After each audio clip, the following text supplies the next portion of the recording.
देखिए भविष्य मालिका शास्त्र जो है वो जगन्नाथ क्षेत्र में नित्य पंच सखा भगवान कृष्ण के जो 5 मित्र थे वो कौन थे? दामा, सुदामा, सुबल, श्रीवत्स, सुबाहु। ये 5 मित्र भगवान कृष्ण के साथ हमेशा थे। वो 5 मित्र फिर दोबारा जगन्नाथ क्षेत्र में जन्म हुए और जगन्नाथ महाप्रभु के सखा बन गए। वो जगन्नाथ महाप्रभु के साथ बात करते थे, खिलते थे, फल मूल खाते थे, कभी किसी की खेती में जाके फल मूल चोरी भी करते थे। ऐसे उनका सब लीला था। नित्य पंच सखा अच्युत अनंत यशोवंत जगन्नाथ बलराम और शिशु अनंत, ये 5 पंच सखा जो द्वापर युग में कृष्ण के साथ वो दोबारा जन्म हुआ। जब चैतन्य भगवान उड़ीसा को आए तब वो चैतन्य भगवान के सखा बने। चैतन्य भगवान और जगन्नाथ महाप्रभु उनको निर्देश दिए जे भविष्य पुराण का रचना करो। तो क्यों ना प्रभु बोले आगे कल के अवतार में धारण करूंगा। मेरे जो भक्त भारत में विश्व में जो है ये ग्रंथ को पढ़कर, ये ग्रंथ को सुनकर फिर वो मेरे सानिध्य में आएंगे, मैं उनको उद्धार करके सत्य युग बनाऊंगा। तो इसीलिए ये ग्रंथ का उड़ीसा में रचना हुआ, उड़िया भाषा में। और उस ग्रंथ में कलयुग का अंत, कलयुग में क्या क्या लक्षण होगा, धर्म संस्थापना, कल की भगवान के जन्म, भक्त भगवान का मिलन और सत्ययुग का निर्माण, पूर्ण सत्ययुग का प्रकाश, ये सब के बारे में लिखा है। ग्रंथ करीबी 6-7 लाख ग्रंथ उन्होंने लिखे हैं। उसमें करीब 300 से ज्यादा भविष्य पुराण लिखे हैं जो कल की भगवान के बारे में रचना। तो इसीलिए भविष्य पुराण शास्त्र भक्तों का उद्धार के लिए लिखा है। ये कोई मनुष्य जैसे शास्त्र पढ़ता है ना, ऐसे शास्त्र नहीं है। ये शास्त्र अमृत है। इसको जो मनुष्य सुनेंगे वो वैकुंठ प्राप्ति करेंगे और भगवत प्राप्ति करेंगे, कल की भगवान को भी सानिध्यता लाभ करेंगे। तो कल की भगवान कब जन्म होंगे, कैसे जन्म होंगे, इसके बारे में शास्त्र में लिखा है। तब नित्य पंच सखाओं ने लिखे, जब जगन्नाथ महाप्रभु के मंदिर का ध्वजा गिरेगा, जगन्नाथ महाप्रभु के मंदिर ध्वजा गिरता नहीं, वो ध्वजा जब गिरेगा तब कल के अवतार होंगे। जगन्नाथ मंदिर का ध्वजा गिरना इतना आसान नहीं है। इतने मोटे मोटे रस्सी से बंधा जाता है। 20-30 फीट, पहले तो 70 फीट का ध्वजा लग रहा था। तो इतने बड़े ध्वजा कहां गिरेगा। पर शास्त्र में लिख दिए जब जगन्नाथ जी का ध्वजा गिरेगा कल के अवतार होंगे। तो ऐसे जगन्नाथ महाप्रभु की ध्वजा आज तक कई 50 बार गिर चुका है।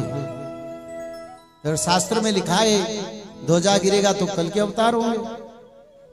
तो ये तो अन्यथा नहीं होगा, ये तो गलत नहीं होगा।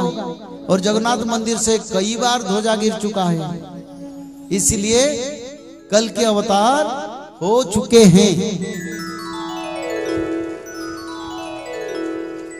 पर अवतार तो हुए हैं, उनको पहचानना संभव नहीं है। हम बोलेंगे हाँ प्रभु अवतार हुए, हम जाके दर्शन कर लेंगे, ये संभव नहीं है। एक बैलून फट गया यानी ये प्रमाण सत्य है। आनंद से एक बार हरि हरि। जड़ चेतन होता है, ये जड़ है और चेतन होके बोलता है सत्य है। तो हमारी कथा में बैलून फटता है जब हम सही बात बोलते हैं। कल भी फटा था कई बार। यानी कल के जन्म होंगे पर वो गुप्त में रहेंगे, उनका दर्शन नहीं मिलेगा। इसको भगवान ने सत्यता सम्मति प्रदान की।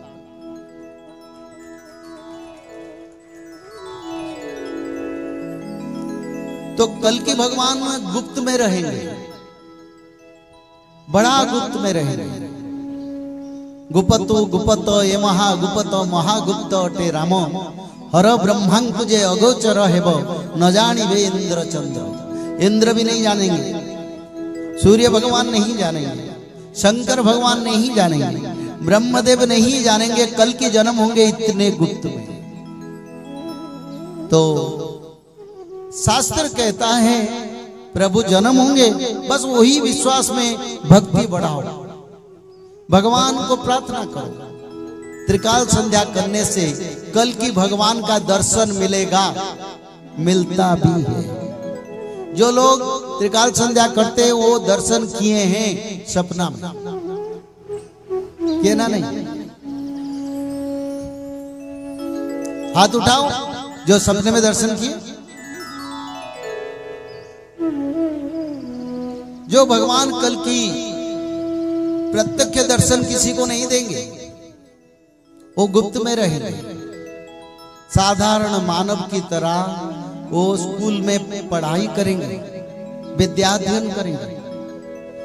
साधारण संतान की तरह टीचर की गालियां भी सहेंगे और सखा और बंधुओं से लड़ाई छोटा मोटा करेंगे, पर नहीं पहचान देंगे मैं कल की हूं, मेरे को कुछ मत बोलो नहीं बोलेंगे। विद्या विनय गुण निपुण शीला खेल खेलई सकल नृपलीला जाके सहज श्वास श्रुति चारी ओ प्रभु पड़े कौतुक भारी। तुलसीदास जी ने लिखे राम महाप्रभु जब वशिष्ठ के साथ पढ़ाई कर रहे थे, सब बच्चों के साथ लड़ाई करते थे, पढ़ाई करते, विनय अति साधारण छात्र की तरह बस बैठ के, जिनके मुंह से 4 वेदों का उत्पत्ति, वो वशिष्ठ गुरुजी उनको वेद पढ़ाते थे। इनके मुंह से वेदों का उत्पत्ति है, पर वो विद्या विनय गुण निपुण शीला, यानी एक साधारण छात्र की तरह पढ़ रहे थे। कल की भी यही करेंगे, शास्त्रों में लिखा है। कुछ नहीं बोलेंगे, गालियां खाएंगे, टीचर पिटाई भी करेंगे तब भी सहेंगे, कुछ नहीं बोलेंगे। ना गर्व है, वो निराकार निर्विकल्प निरंजन निर्लिप्त, ना उनमें कोई भेद है ना अभेद है, वो तो निर्विकल्प है। आनंद से एक बार हरि हरि। और बड़ा गुप्त में खुद को बचा के रखेंगे, किसी को पहचान नहीं देंगे। पर जब उनको 28 साल होगा तब भक्त लोगों के लिए वो कुछ कुछ दर्शन देंगे। वो भी बड़ा गुप्त में होगा, इतना आसान नहीं है। कल के भगवान को 28 साल तक गुप्त रहना है। तो इसलिए कौन दर्शन करना चाहते हैं कल की भगवान को? हाथ उठाओ। बोले सच्चिदानंद भगवान की जय हो। बिल्कुल आपकी दर्शन की विश्वास को मैं भी बड़ा सम्मान देता हूं, पर बात है ये दर्शन करने के लिए आपको भगवान की त्रिकाल संध्या, भागवत पठन, माधव नाम भजन करना पड़ेगा, तब कल की दर्शन।